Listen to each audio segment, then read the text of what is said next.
is the Graceful Atheist Podcast, a part of the Atheist United Studios Podcast Network. Welcome to the Graceful Atheist Podcast. My name is David, and I am trying to be the Graceful Atheist.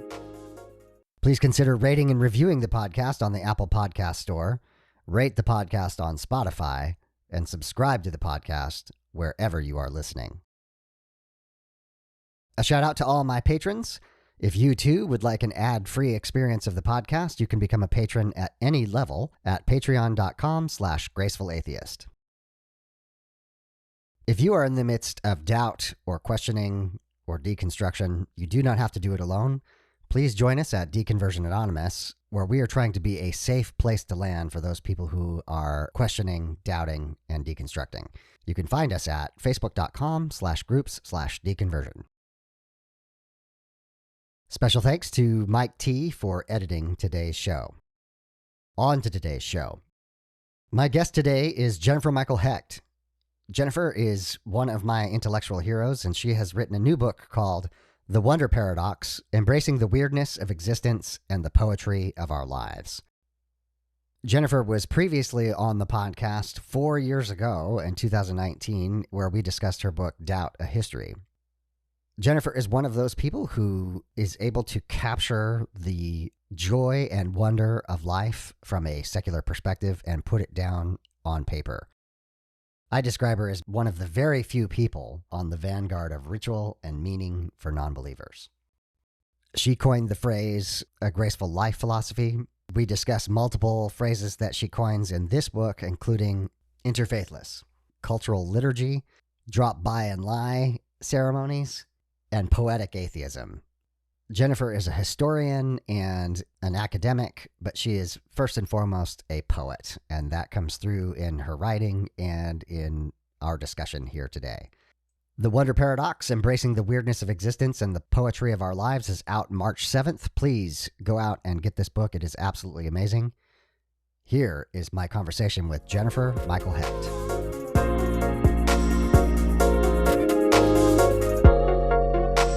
Jennifer Michael Hecht, welcome to the Graceful Atheist Podcast.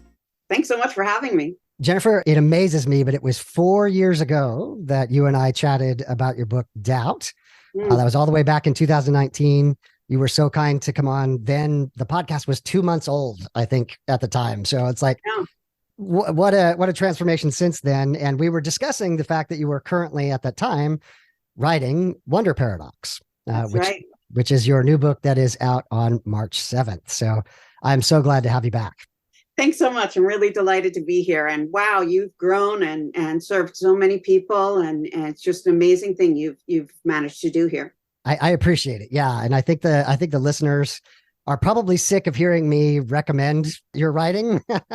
Almost anytime anyone asks me about books at all, you are at the top of that list. So you remain my intellectual hero. Thank you so much for the work that you do as well.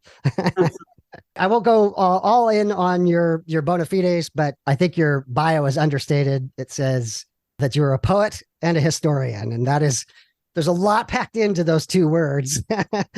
I think you've been a professor, you've written a number of books, including academic books. You want to talk just a bit about the work that you've done over the years? Sure. I started out as a poet, and I thought I would I was in high school, sort of, college, and I thought I'm going to write poetry. But I wanted a day job. My father, until very recently, was a professor of physics at Adelphi on Long Island. And so the idea of teaching, the idea of going to graduate school. So I think I had thought about doing history of literature, history of poetry. But in graduate school, I fell in love with the history of science and how very poetic it was. How very much in order to do science, you have to try as hard as you can to go from one rational idea to the next. But one does history of science by unraveling that. And that is much more sort of by your guts feeling to realize, well, how would certain ideas perhaps stay in a certain line of thinking longer than they should have, and then sort of try to figure out, oh, it was stuck to this and that. All of this kind of work is much more cultural and literary. But doing the history of science, of course, brought me into the history of atheism. And I was already an atheist, and I was just overjoyed to see such weird and interesting and diverse people. Yeah. I wouldn't say that all atheists through history have been as weird as the group that I happened to find when I was doing some history of science work for my PhD. I found some early anthropologists. They'd really sort of invented anthropology in a sense. Yeah. And they were atheists, and they saw what they were doing as a way of promoting atheism, their science. So this is not in the history of right. the way we look at any of these subjects. So that was an immediate, oh, this is fun and weird, and I got to track this down. And that experience made me realize, oh, every time I try to find a straight history of atheism, there isn't one out there.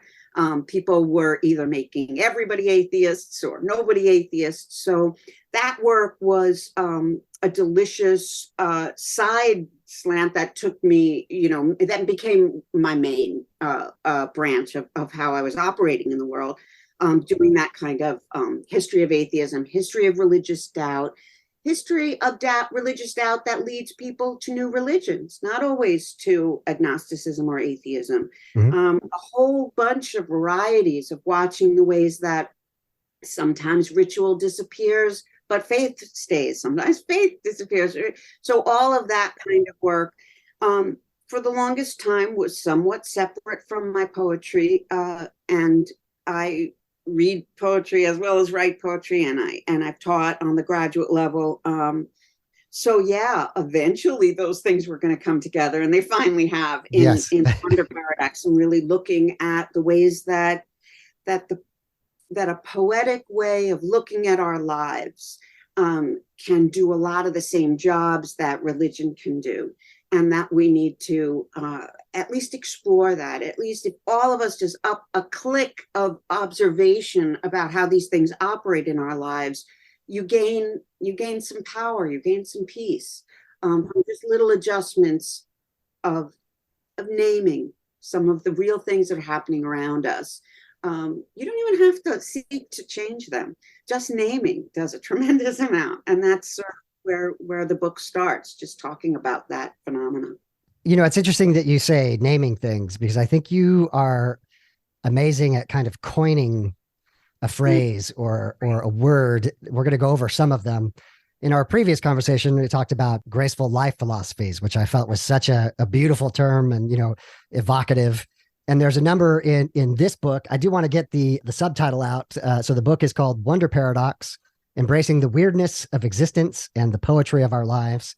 And it is out in early March 7th of this year.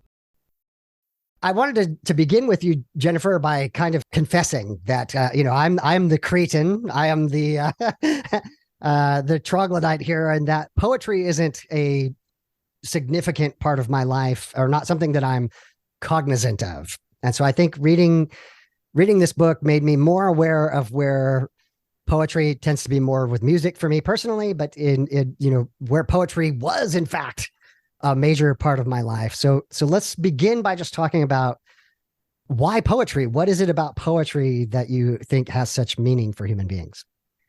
Well, I do believe that in a sense, when I say poetry, I'm speaking about art, and I'm even speaking about the poetic aspect in science.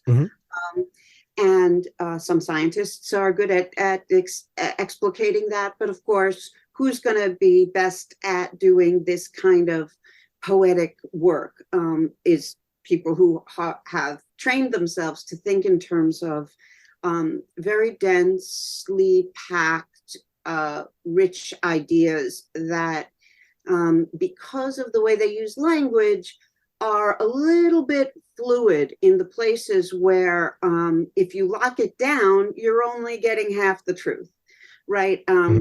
Nobody totally loves their loves other human beings, loves everybody in their lives, and totally hates them. But we have these profoundly complicated feelings, right? And how do you express that? Well, the answer is to some degree, it is inexpressible, the way that humans feel about their lives.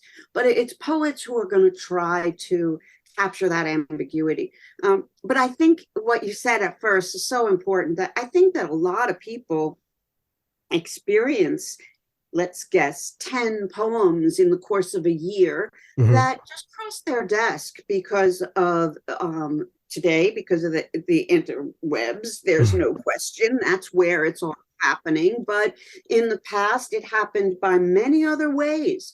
We used to have the advice columnist Ann Landers, and she was constantly being asked where a certain line of poetry came from.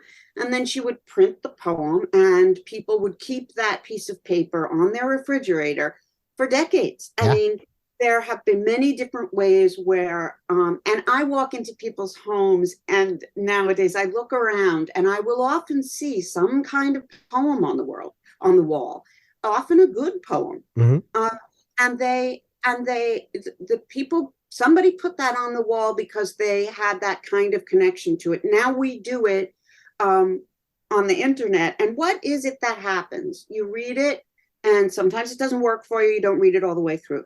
But every once in a while, not infrequently, you read one of these poems, and you know, it makes you take in a moment of breath. You have a slight moment of a change in perspective about who you are in the world. In fact, that's the main poetic subject. The main poetic subject really is to look at things that are kind of too hard to look at most of the time. That's where we get our gigs, right? What nobody else is talking about. And what is that?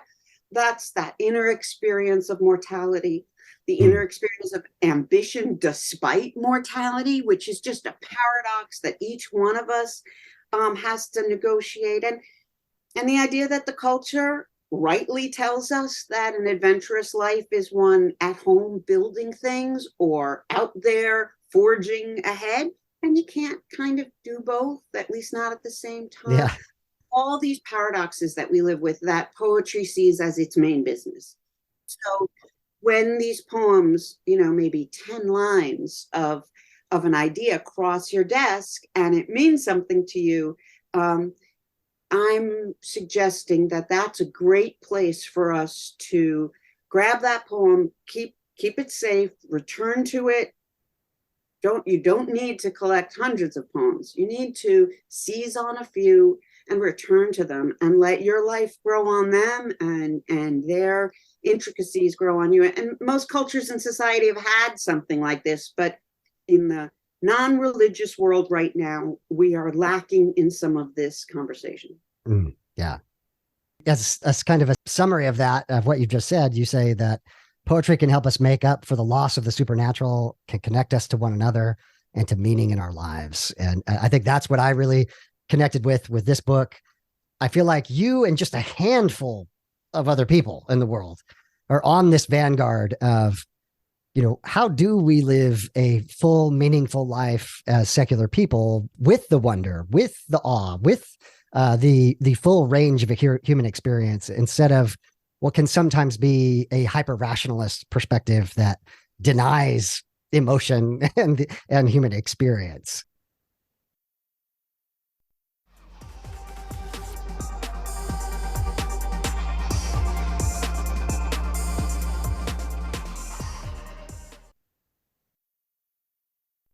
Again, how do you feel like poetry brings, particularly to secular people, this sense of meaning?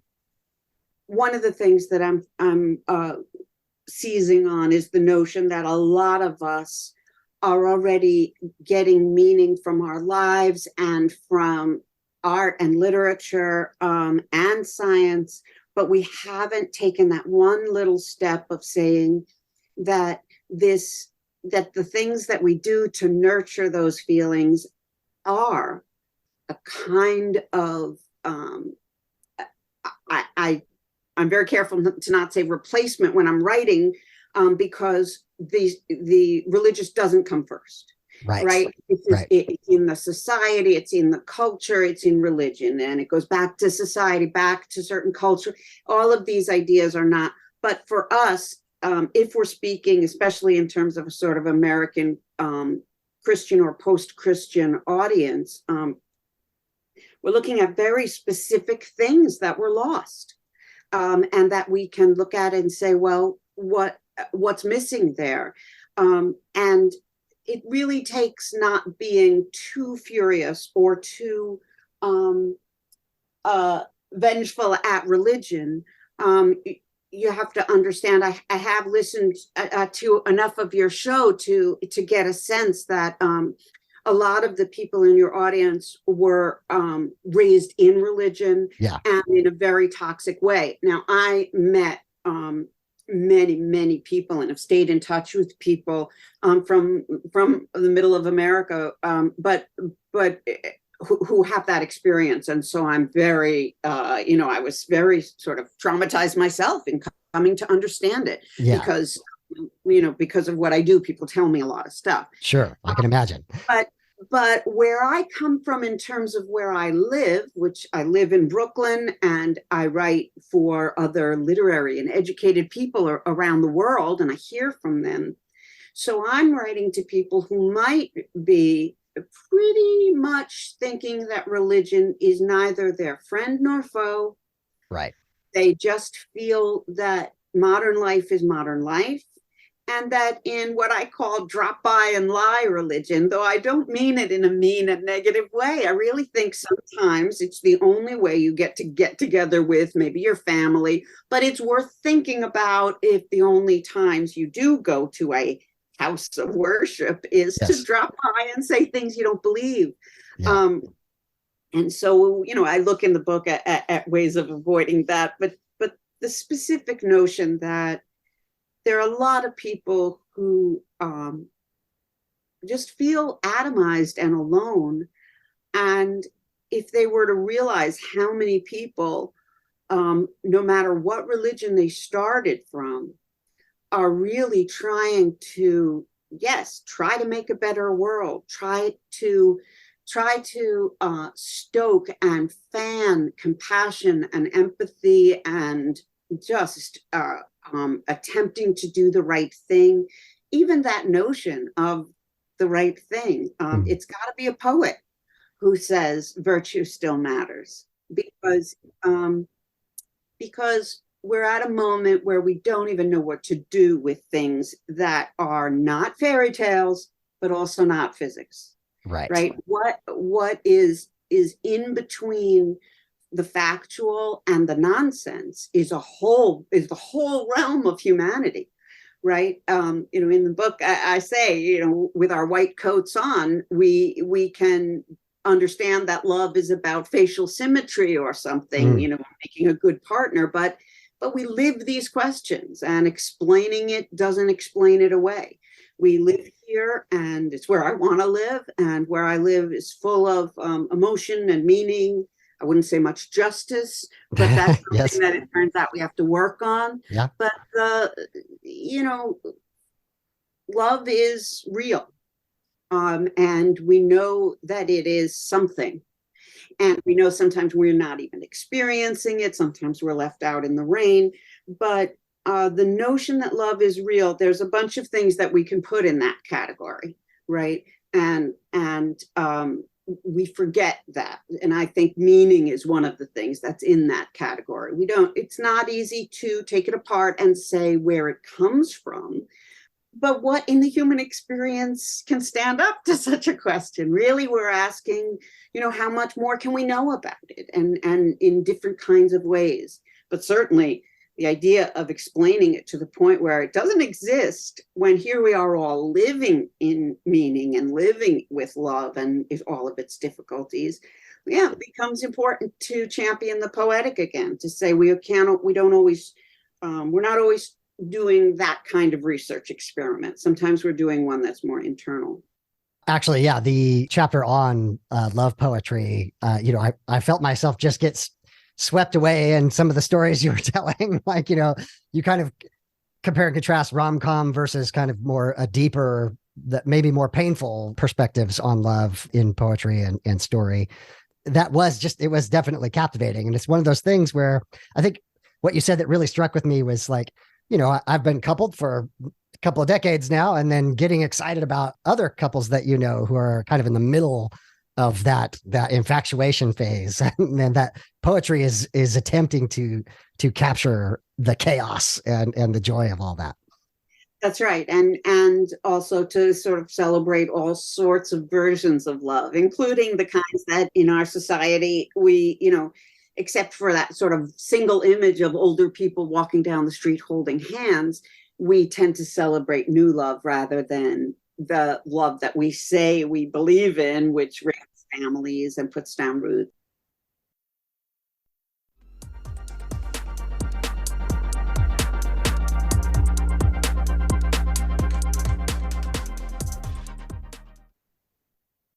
Another thing that sweeps all around this is something that for me I made up kind of as a joke at first. I was just writing and I came up with the term the interfaithless. Yes. And it just made me laugh, the interfaithless, because the interfaith was such a specific moment in mid 20th century, and though it survives on in some ways, but the interfaithless made me laugh because, it's not clearly an exact term. It's just saying that there are so many of us all around the world from all sorts of religious backgrounds who have these positive, warm feelings and base our progress and action in terms of both science and trusting in the other people who are really working in the direction that we want to see the world go in, including climate change and all these kinds of issues, to realize that the interfaithless, the people who perhaps are on a given holiday or something, are feeling a little left out from those public celebrations. But once we realize that there are a couple of us in any gathering around a Christmas tree, for instance, you start to be able to feel the people like you who are out there in the world. I don't want to talk too much about my last book, which was a secular argument against suicide. Yeah. It was just I really did learn from that experience kind of, I learned to feel the people out there, because when someone in your world, even pretty far out, does take their life, you realize what they meant to you and what us all not doing that meant to you, because you suddenly feel a tear in the fabric way over there. Yeah. And that just made me learn to, when can you feel the fabric? When do we feel that we're connected? And how can we enhance that feeling so that we're not alone? And that definitely came into this book, in saying, we're already doing a lot of the things that I'm talking about. I'm just saying, if we can become a tiny bit more aware of them, right, naming a few of their parts, we can start to just build just the tiniest bit better life. Makes a big difference. Yeah, absolutely. You actually, you're answering questions I haven't asked yet, but like I felt like Wonder Paradox was an extension of Stay, and how that's relevant to my audience is they come from a very conservative theological background typically, and then when they lose that, they have the believers in their lives telling them, well, you have no justification for your immorality. You might as well be a nihilist, that kind of thing. And the entire purpose of this podcast and these discussions is to say, no, this is a human experience. Awe and wonder are human things. And like, you get to keep that with you. And I feel like that is the through line between those two books, that all of this is the human experience, and it's wonderful. And our interconnectedness with one another is a way that builds that up to remind us that we are not on an island alone, and that there is great meaning in us being together with one another. Yeah. And there's tremendous pain in being a human being, but that's true pretty much no matter what you believe.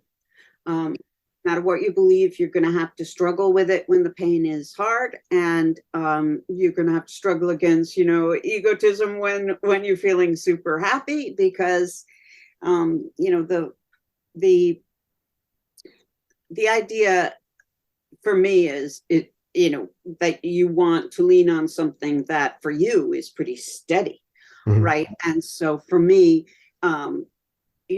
I to lean on human beings is a great leap of faith, but at least I know they exist. Yeah. And I know I am one, and I every once in a while have it in me to be able to lean out and help someone else. And yeah, the the magic of that is what I mean by the poetry of our lives, and also the the beautiful repetitions that happen through a life. Again, it's something that we can coax ourselves to be able to notice and see, and it's just that little extra bit of joy and control that make life a little bit more worth living. But I mean, especially outside of a religious framework. And I say that from kind of an American point of view. I will say the book, because I've spent the last however many years, I'll say decades now. I got my PhD in 1995. So I have been studying the history of religions and the present day of religions all over the world since then. And that has made me into a person who finds even the word atheism so Christian centered in a way. Um, and so, or Judeo Christian centered, the world is mostly filled with people who don't have a single God with a single morality and an afterlife where you go on having what, tea and cookies with your relatives, where you're Yeah. actually Yes. doing things. So even if there are afterlives in these other religions, um, they are not like the Christian afterlife where Right. you do go on actually doing things. And that's a big deal for people who are coming out of Christianity to realize that that it's not just a matter of losing the supernatural. It's losing this particular, very specific religion at a specific moment in history, and it creates, a shadow version or a chasm in just the shape of where you thought you had this special characteristics of life, of not dying, of these things. But when you see the larger scope of how human beings manage fear of dying, you don't look around for a replacement for heaven anymore. What human beings mostly do is stop looking in that direction. They place the big contest of life all in terms that are not about that idea that death is a chasm, that you're going to fall off, and that chasm is the empty space of heaven. That it's ex-Christians that are most worried about that, and that tells us that you can focus elsewhere. It's not a matter of just being of just having lost something. You walk into a larger world and see, oh, people have been seeing this life in a lot of different ways, and yeah, it's amazingly freeing. But Absolutely. it's also right, for audiences who are very much in that world, it still feels I can remember after Doubt doing a talk in Salt Lake City. They invited me, I went, Yeah. Yeah. figured out like who invited me and how that happened after I got there. And there were a lot of people in that audience who came because they knew who I was and wanted to hear it. They came from far and wide, kind of thing. But there were also students at the community college. Hmm. And some of the questions were, well, what about the miracles? That's a very long swing between kinds of questions that I'm getting. And yeah, sometimes I know that the message I'm giving right here is going to sound like it's a step away from religious pain. It is, because I'm saying to people, when you land all the way on this shore and you're just going through the motions of these dead old rituals, and you feel a little hypocritical and you feel a little let down, you can put some of the meaning back in by thinking about that moment with a poem and bringing that poem back in and thinking about the other people in the world who are celebrating in a similar way with their families, with that ritual. What I'm saying brings up the question of cultural appropriation. People have to think carefully before they do other people's rituals. But there are many rituals in any given faith that specifically welcome everybody, that welcome outsiders, right. For all sorts of reasons, but most often because everybody knows that feeding outsiders is a blessing, right? So that happens in all sorts of cultures. So you can do the ones you're invited into. These days, we intermarry in such a way, someone in your family is related to a holiday you might want to try out and do in that kind of way.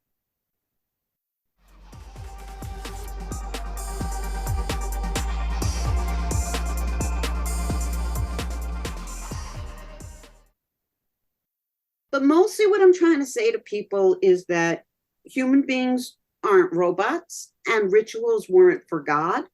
The rituals were always for human beings. And it's good for us to keep doing them.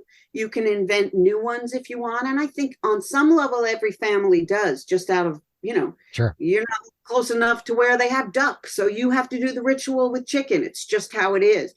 But when people start to say, okay, I'm going to make up a whole bunch of rituals on my own, well, then you're asking other people to do your wacky ideas. And sometimes it's just not going to fly. Yeah.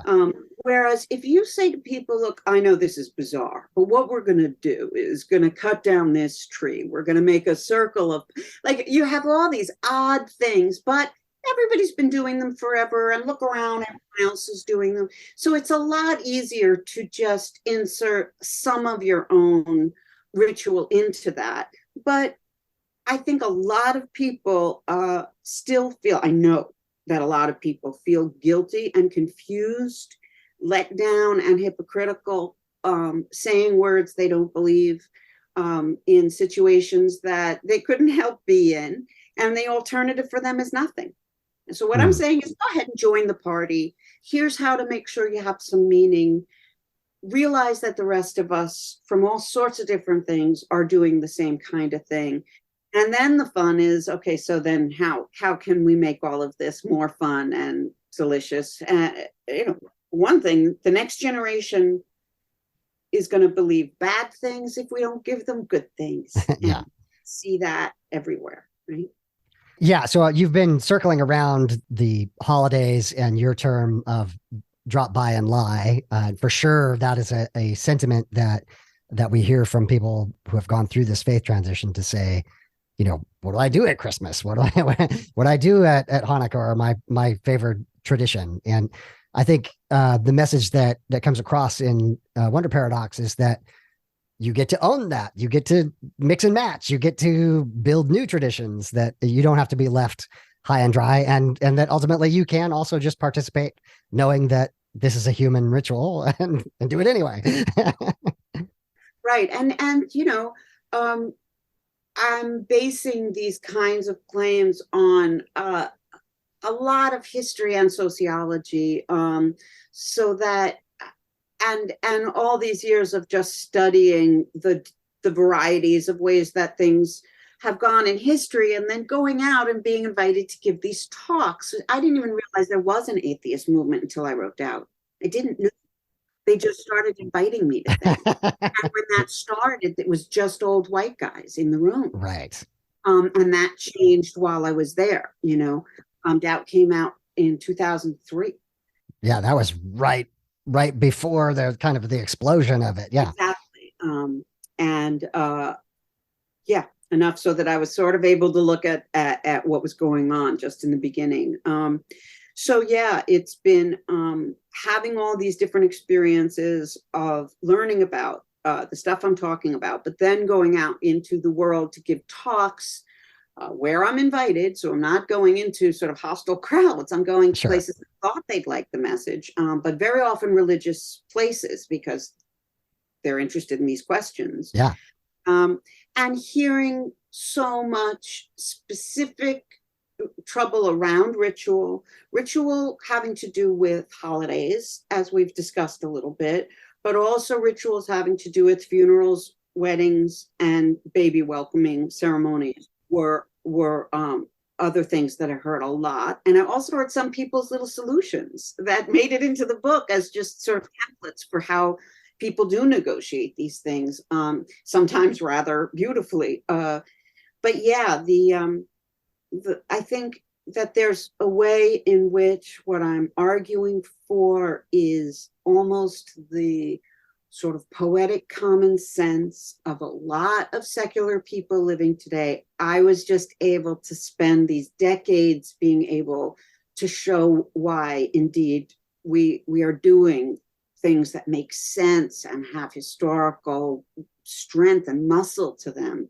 and beautiful poetry already exists. And yeah, very much saying, I think we're doing smart things, and here's some of the reason why you should feel good about them instead of conflicted. Yeah. I think one of the things that really helped me is, and it's an idea that you expressed in Wonder Paradox that I've also heard from people like James Croft and Anthony Pinn. And the concept is just that everything is secular, meaning religion and ritual are human inventions. And so everything is secular, and it flips it on its head a bit to say, I haven't lost anything. Everything is secular. I can participate how I want. The specific quote in your book, you say, but surely religion is a human creation to organize human needs for celebration, gathering, meditation, inspiration, and comfort. And I also like the way that Anthony Pinn put this. He basically said, religion is the human collective search for meaning. And I feel like that's in the zeitgeist right now of, and it has a lot of relevance for this audience as well, that, coming out of that, again, you haven't lost anything. You can just recognize the humanity in it and recognize your own humanity. Yeah, I think that's great. I think that's really good. Of course, once everything is religion, we're back into a kind of swampy language place. Sure. So I think we can put that aside and say, okay, this is a beautiful formulation and not need to associate it with everything. Because we can step back and say, religion can be a template for hypnotizing and controlling and abusing people, by people who for some reason seem obsessed with sort of power and control and all sorts of things that we know religion does that make people want to break out of it. In the book, I use the interfaithless, and I associate myself with that, but I also call myself a poetic realist. Call myself a poetic atheist, and I still am a poetic atheist. I just want to make clear at all times that there's a ton of things I don't believe in. Right. And that God doesn't really have that special a place in that category of being nonsense for me.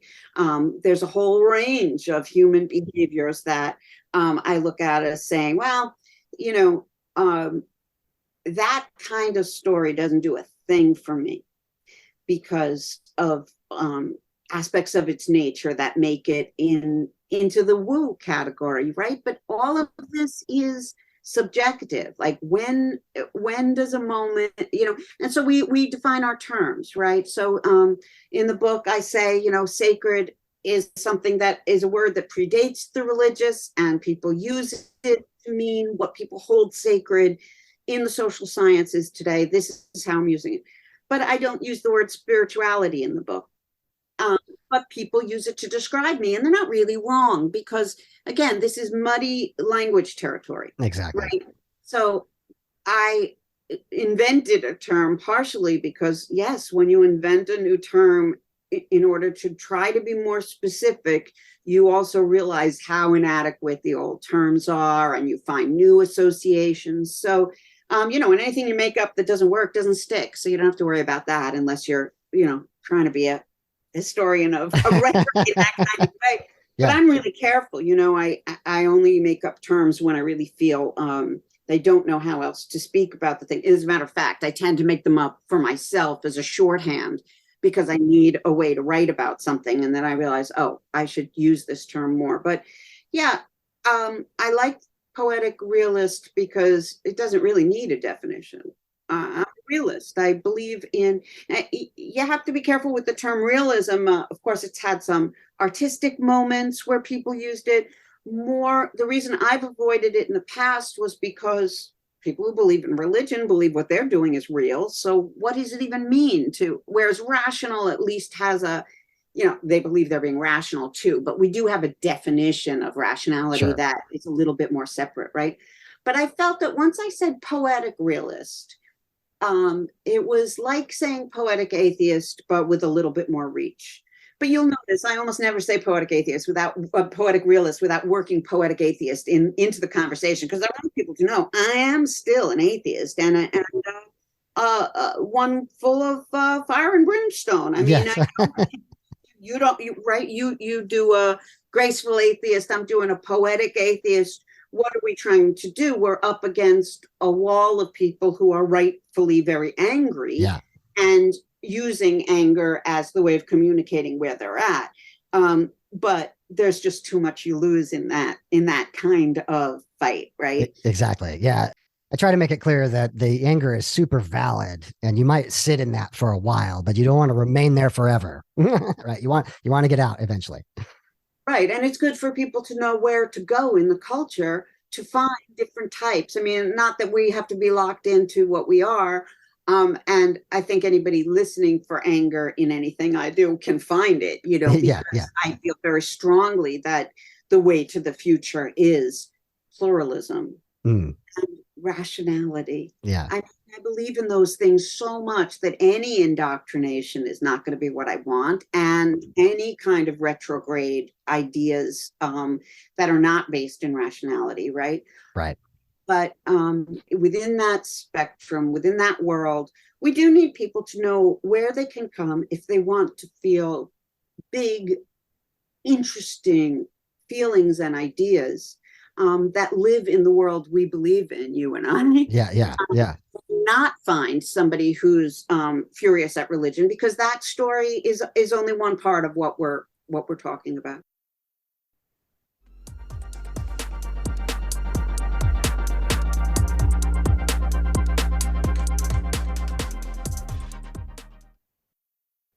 Yeah, with doubt, I even was constantly at pains to make the distinction between people who were arguing against fables. And I include the resurrection of Jesus as a fable. It's a story that Sure. didn't happen because it's too much not what happens, right? Yes, exactly. But then there's another kind of person who says they believe in God, who really believes in something awfully like poetry, progress, and love.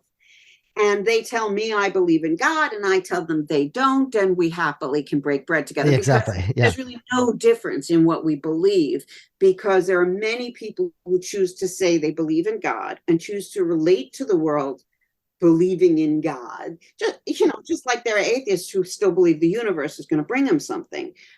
That's awfully close, right?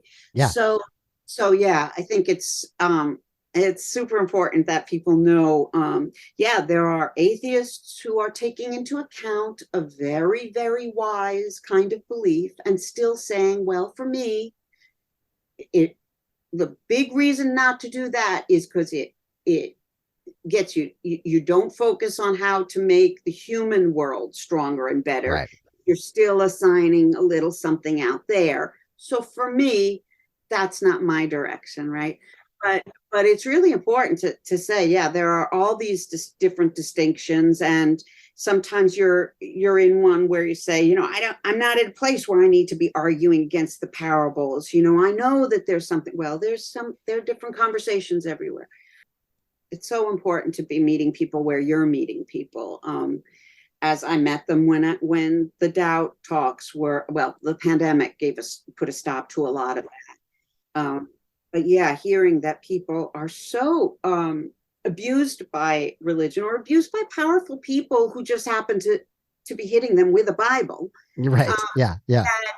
that they really need this conversation to take place on all these different levels in a slow burn, to really see what's, and some of this stuff with our parents, we never sort out, right? We just get a little stronger. We learn how to deal. Man, there's so much there I want to respond to. Let me just do a quick lightning round and just say, I agree with you that I think I've generalized beyond just religion to say, traditions that are rigid, that lock a person into a certain view of the world that may not be true. And so it is beyond just the religious context, but anything that proves itself to be untrue in one way or another. And I think what you were describing there about the closeness, and you and I discussed this last time about the ardent believer and the ardent atheist have more in common than the kind of the middle masses. But I often say that the most dangerous word in the English language is God, in that, you can be in a room of 1,000 people and you say the word God, and there are 1,000 different interpretations of what that actually means. And I like that you kind of work with the messiness of the language. It's so hard to say anything about like spirituality. And, when we get close to that, some of these concepts, and what we really mean is about the experience of being human, but all of the verbiage implies something else, and that can be very difficult. Right. Well, when you're working from the Abrahamic religions, you got Moses coming down with morality written in stone. Yes. That's a metaphor for what morality isn't. It isn't written in stone. It has to constantly take into account the context and the situation and what's going on. So it's kind of comic. Yeah.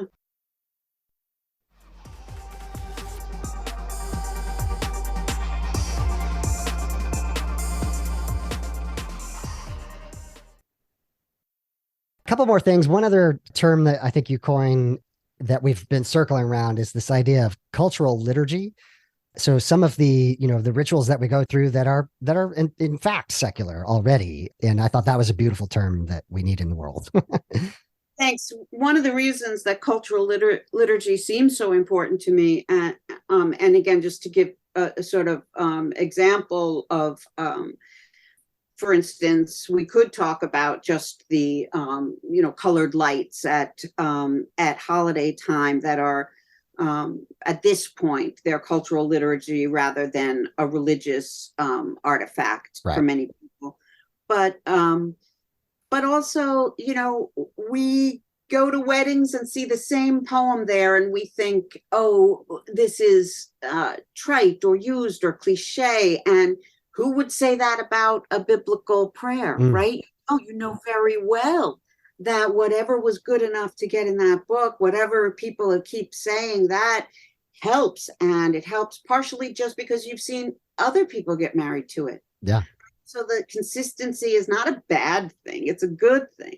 And that was something that really needed to be said, so that there are poems and music that are already cultural liturgy, and that we should encourage each other to embrace them. If you see a great poem read in a movie and you want to incorporate that, you don't have to think of that as something unoriginal.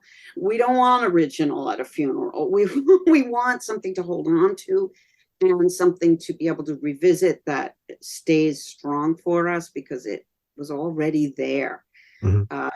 So that became a really important thing, to be able to see that there already are some things like that, and that while no individual person could plant a flag and say, now this is cultural liturgy, we can notice that the whole culture is gently moving towards and away certain things, and we can situate ourselves in that world. Yeah.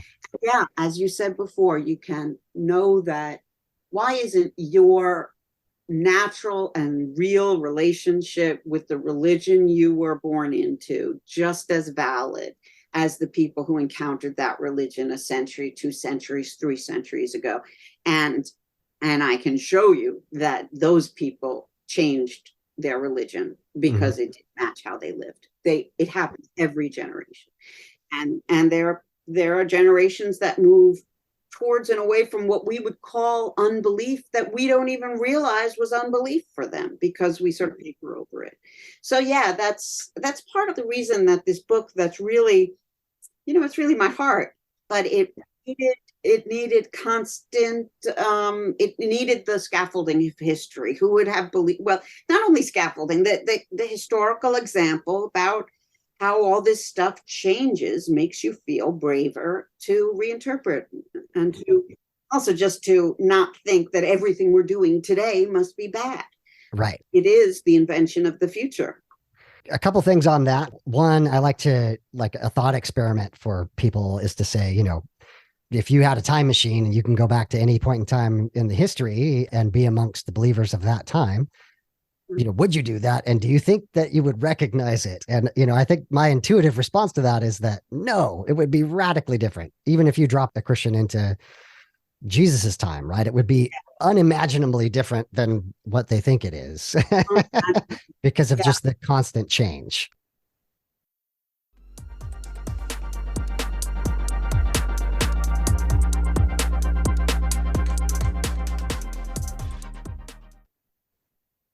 Another thing that leapt out at me that you talked about is in this idea of coming up with your own traditions. And you talked about somebody asked you and you said, well, we made it up. And they asked you, can we do that? And you said, well, who's stopping you? Who's stopping us? I love that. We have the ability to make those new traditions for ourselves. That's right. And what gives us that ability is some kind of authority, which if you can't find it outside yourself, it only takes flicking that switch on in your head to realize, oh, okay, that means me. I think it was especially interesting for Jews because we have this notion of a kind of most Orthodox down to a most Reform, which is not reality really. Because they come in at different times, come into America, and so these things are all it's really quite a mess. But the sense that there's a more Orthodox version of your religion can make you feel like, oh, they wouldn't believe in the stuff I'm doing, so I should add a little bit more. And this was a realization, oh, they wouldn't believe in what I'm doing anyway. Right. They wouldn't believe in it if I add a ton more, because the person I'm doing it with is the wrong faith 3 generations back or something. Yeah. And I can't fix that, and I won't fix it, nor do I believe in the distinction being made.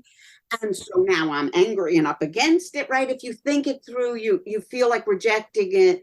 But yeah, if you start from there and say, oh, they already don't. Nothing I do is going to make the absolute Orthodox feel like I'm doing it right. Yes. You can say to yourself, okay, well, then whose team am I on? And I'm on the team of other people who are trying to make a more beautiful world for our kids and the next generations. And that is a clarifying moment. Yeah. And very freeing. Absolutely freeing. Yeah. I believe you give this thought experiment to your students. You said you wake up tomorrow morning and can't find anyone anywhere. By all indications, you're alone on the planet. What do you do? And you say to your students, sorry to do that to you, but most of you were headed for an existential crisis anyway. So this way I'm here to get you out again. I loved that. Yeah. I think in our previous conversation, we talked about how we each kind of have to go through, and the culture itself and us individually have to go through these deep questions anyway, over and over again, that there is no kind of free ride, that we have to ask these hard questions and get through it. And this seems to me like a very personal one. What is meaning for you if you were the only person on earth? Yeah, absolutely. Isn't it? It's so interesting. And so much depends on how you interact with other people. So I think that I'm kind of a gregarious but ultra introvert. Okay. I really, whether nature nurture, I am going to be very engaged for a long, long time on my own before I even look up and notice that, Right. oh, right. Eventually it happens, but I have so many projects in the house that I can forget to go out without it being a sad thing. I'm in here. And so I think that I am always lecturing people on you got to go out and be with people, because that's the message I need. Okay. Because naturally I don't need the message, you need some time alone to think. Right.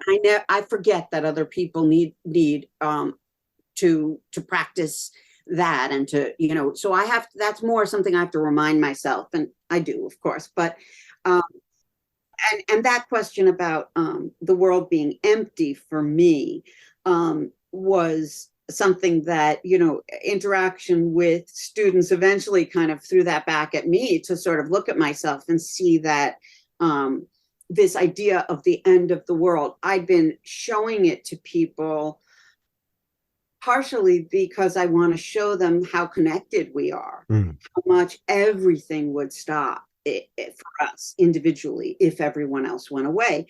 And when you're talking to college students, it really is an original thought for a lot of them that even 3 meals a day with a fork is a thing. Why should it be 3 meals a day? And even these tiny little questions of how we live, that I can show them through travel, right? You can see that when you go to another country, and I think it's always important if somebody's been to England, where you know the language, but you still don't know how they behave. It's still another country. Yeah. And of course, you can get farther and farther away from anything you know. And it is a classic idea that the past is another country. I would ask people that question because it was a way for me to remind myself how much I need people.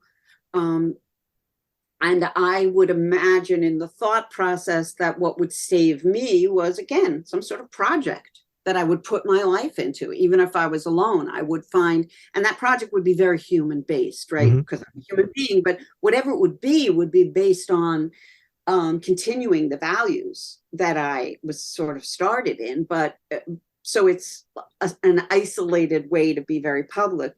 But I think that what was so important for so many people, that they would always come back to it and want to talk about it, is this notion that that whether you're alone or with people, that we're making the meaning together, and you can enhance or decrease that that connection, and that when it comes down to it, it's really just us. It's just us, and mortality is the problem that we're handed. Each one of us is handed. And if you don't think much about death, you still may think about the idea of the choices that you make in a single lifetime. And you want to live the life that you want to live. And just that, that is a burden that each of us comes into life with, if we're lucky, right? That nobody wrote the script for us. And this tremendous processing that we have to do. And so that's why the book is divided up into sort of problems that people would have, problems like shame, or, problems about how to talk about death outside of heaven to young people, really specific kinds of problems. Then there's one chapter that's on holidays. That's a very broad look that kind of invites you to think about the specific things in the holidays you like, either the song or the drink that goes with that, to really sort of parse through what you bring into the holidays, and what you might be able to tinker with in order to connect the holiday with a specific emotional experience. That most religious holidays, they're commemorating a historical thing sometimes, but very often it is about expiating shame, getting over your shame, sometimes having to recognize it first, face it, apologize to people. And those are very often about fasting or bathing, going to where a certain river is. Just even thinking about these things can help us realize, oh, human beings throughout history have suffered this weird thing of shame, and how we've coped with it, and then showing how it's coped with in the Shakespeare poem. And that, so they're short chapters that deal with very specific issues. Yeah. I have to tell you, let's see, I've got this note here somewhere that I laughed out loud, and I'm probably going to murder the German name here, the Hickman's twist on Heraclitus seems to be playfully denying the religious idea of washing oneself internally in a river. You can't get clean even once. I love that. And the reason I do is like my first philosophy 101 with Heraclitus, the idea of that change is the only constant in the world. And the predecessor to him was saying, you can't step in the same river twice. And he's the one who said you can't step in the same river once. And anyway, that was a little personal present to me. So thank you. I loved that.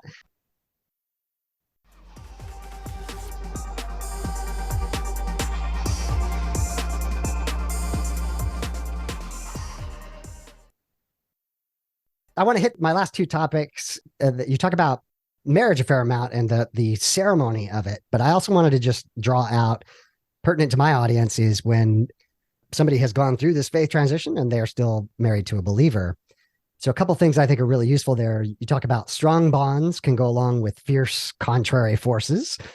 And you also say it also shows that love is a mess, a serious mess. And there's a lot of destruction and remaking, total destruction, total remaking, new substance, remade form. Married people are separate yet united.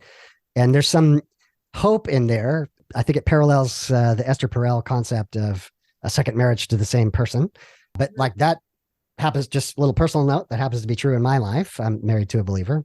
And I know lots of people kind of need to hear that message. We talked about change being constant. Also, the individuals in a marriage and the marriage itself is constantly changing as well. Yeah, absolutely. And specifically the issue of being married to someone who's still in the religion is so interesting. My husband's from a Catholic background, but also an atheist. But I think, we definitely over the last 23 years come to a lot of understandings fresh together of the world, so that you build a new world. Yeah, I think it's a really interesting problem, and I think that it's like I feel like people are operating from similar values in lots of different ways. Yeah. Right. And so, my husband coming from this Catholic world and me coming from a secular, intellectual, Jewish kind of world. And, he was in Hoboken, I was on Long Island. We met in the middle in, the Lower East Side. We had all this background that was different, but, we grew up watching the same commercials on TV. Like, there's so much, not every place in the world can you just say dibs and point to something and everybody knows that means dibs. That there's all sorts of shorthand. And I think sometimes you do end up taking on some huge challenge in your marriage, but you don't realize that two people who are both Christian or atheist, but one is from a different country, and there are lots of these people, they have this endless need to explain really basic terms that you and your wife may have so much that you just know, bedrock common language. So you're putting on top of it something, there's no fully diminishing the challenge of that. Sure. No. Having a different, especially if, you have different ideas for what you would want the kids to be and stuff like that, that's challenging stuff.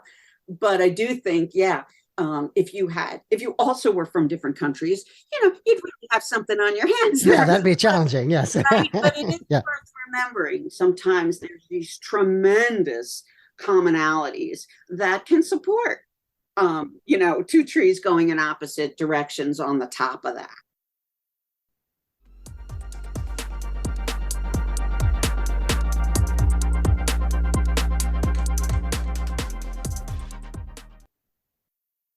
And then the last topic is the chapter on death. And I feel like this is an area that we need to talk about so much more, right? And that religion has tended to own. But the thing that really leapt off for me was you were talking about travel for the purpose of spreading ashes can send mourners on a physical adventure to a loved place. And that actually, again, it just happened to be my experience. I lost my mom in 2016. And about a year later, I went on a road trip to California, took her ashes to the beach. And I found like that process.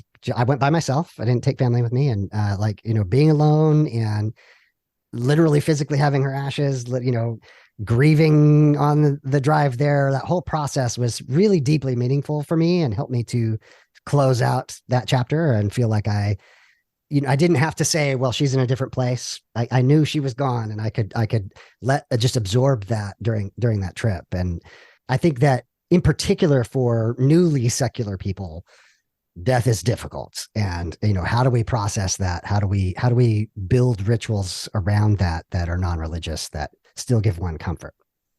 Yeah, absolutely.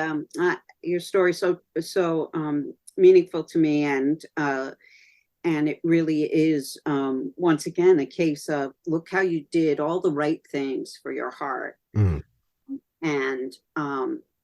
And yet we're not even a full century into Americans commonly cremating their loved ones, right? And so here we have a sort of by accident, by default, because we came up with this idea of, well, I don't have to bury the ashes, so where should they go? And because we do think of wonderful places, they are very often at a distance. And so without having planned it, we've created this new cultural liturgy.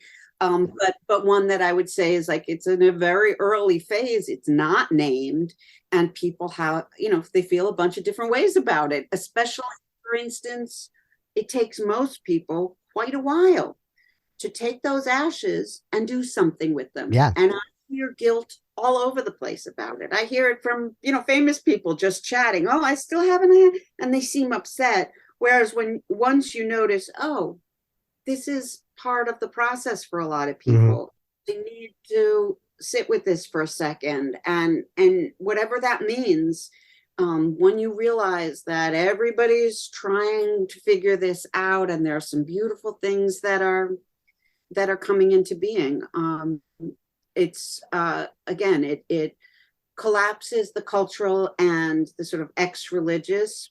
But what it mostly does is it gives us a way to talk to each other and be together, and to try to think of ways to comfort each other through this strange experience. I think the crux of Wonder Paradox is in this sentence. Much ritual, seen as religious, is a fundamentally poetic, artistic amplification of the natural sacred. I love every word in that sentence.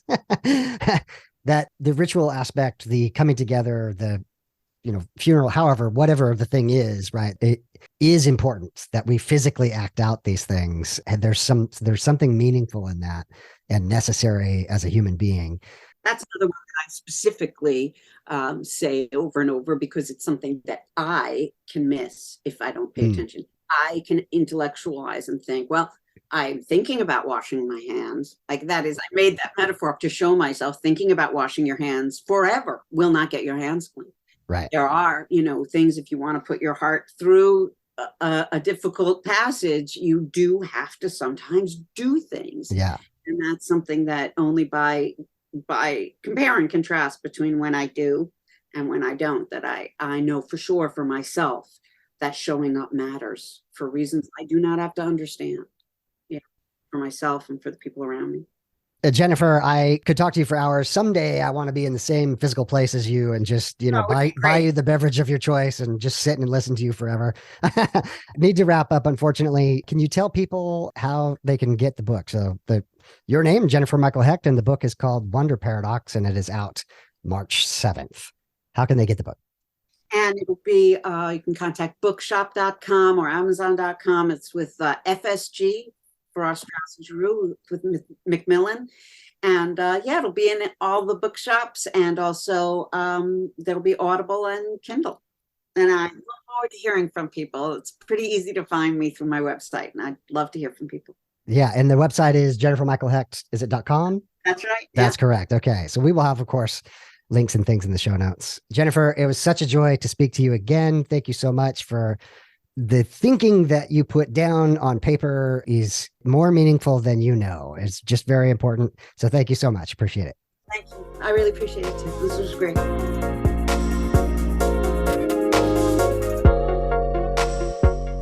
Final thoughts on the episode. This is one of those times where I just want to requote everything she said in the book and everything she said in the conversation. Please go back and listen to the episode again. Please go out and get Jennifer Michael Hecht's book, The Wonder Paradox, Embracing the Weirdness of Existence and the Poetry of Our Lives. It is out March 7th. You can get it on Amazon and various other booksellers. So many things in this conversation that leap out at me. Number one, as I said at the beginning of the conversation, poetry isn't something that I consciously think of on any kind of regular basis. Reading this book, I realized how much poetry is in my life and what an impact that it has. And so I appreciate Jennifer just revealing that to me in her writing. As I said in the intro, Jennifer's amazing at coining terms. Language is so difficult. The term atheist has so much baggage, has so much unintended implications. It has been very difficult to find words to describe ourselves. Secular humanist has a lot of meaning to me, but means almost nothing to the general population. She talks about interfaithless as a way of describing ourselves. And Jennifer calls herself a poetic realist or a poetic atheist as another way of trying to describe someone who doesn't have a belief in the supernatural, but also experiences wonder and joy and love and the awe of the experience of being a human being. I loved her concept of drop by and lie. If you've ever been in a church service as a non-believer, and in particular, if you've been at a wedding or some very high ceremony example of that, you really can feel very false for being there. It really does feel insincere, and yet you are obligated to be there. I think the most important thing that Jennifer is saying, that Anthony Pinn is saying, that James Croft is saying, that I am saying, is that these are all human experiences. My favorite line of hers in this conversation is that human beings are not robots. Rituals weren't for God. The rituals were always for human beings, and it's good for us to keep doing them. I absolutely love that. I could keep re-quoting everything, but please go re-listen to the conversation. Jennifer Michael Hecht's book is The Wonder Paradox, Embracing the Weirdness of Existence and the Poetry of Our Lives. It is out on March 7th. Go get the book and you will find out why I still consider Jennifer Michael Hecht my intellectual hero. Jennifer, I want to thank you for being on the podcast. As we said in the interview, the first time you came on was 2 months into the podcast. I'm so happy to be able to help promote your book here, and thank you again for putting into words a graceful life philosophy that we can embrace and experience the fullness of being a human being. Thank you, Jennifer. The secular grace thought of the week is just how worth it the human experience is. The theistic worldview will say that non-believers, atheists, agnostics, the interfaithless, whichever term you prefer to refer to yourself as, that we have no reason for living. We have no reason for morality. We have no reason for being good to one another. In my experience, and I think Jennifer Michael Hecht's experience, is the exact opposite. On this side of deconversion, I realize how important our lives with one another are. For those of you who have ever had times of depression or questioning whether life is worth it, my answer is emphatically yes. Jennifer Michael Hecht's answer is emphatically yes. The other book that Jennifer wrote is called Stay and is all about the secular reasons for living and experiencing life and why it is worth it. And the Wonder Paradox takes that the next step of not just why live, but how to thrive, how to have the fullness of the human experience. One of the main themes that keeps coming up in all of her books, in this podcast, and various other places is our connection to one another. For those of us who are in a healthy place, we have to take on our obligation to love other people, to reach out to people, to know that they are loved, so that they know that they are cared for in a way that maybe our previous faith traditions provided, and we no longer have those things. And for those of you who might be in a pretty lonely place right now, you need to know that there are people who care about you. There are people who love you, and there are people who are invested in your life. You can always reach out.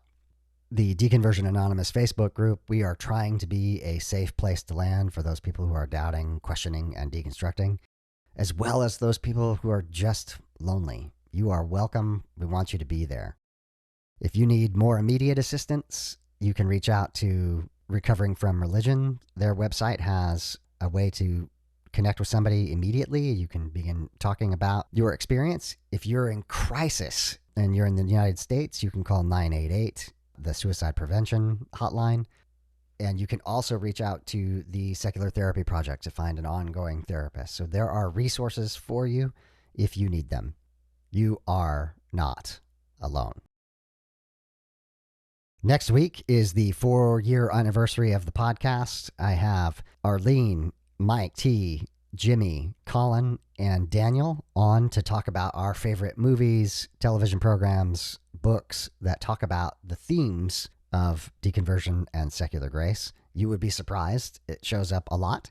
And we just generally have a good time and celebrate the 4 years. So join us next week for that. In a couple of weeks, Arlene interviews David Hayward, and that is an amazing conversation. As I hinted at last week, I will be doing a promotional exchange with Mega the podcast, and I'll be having Holly Laurent on the podcast in April. So be looking forward to that as well. Until then, my name is David, and I am trying to be the graceful atheist. Join me and be graceful human beings. The beat is called Waves by Mackay Beats. If you want to get in touch with me to be a guest on the show, email me at gracefulatheist@gmail.com. For blog posts, quotes, recommendations, and full episode transcripts, head over to gracefulatheist.com. This is the Graceful Atheist Podcast, a part of the Atheist United Studios podcast network.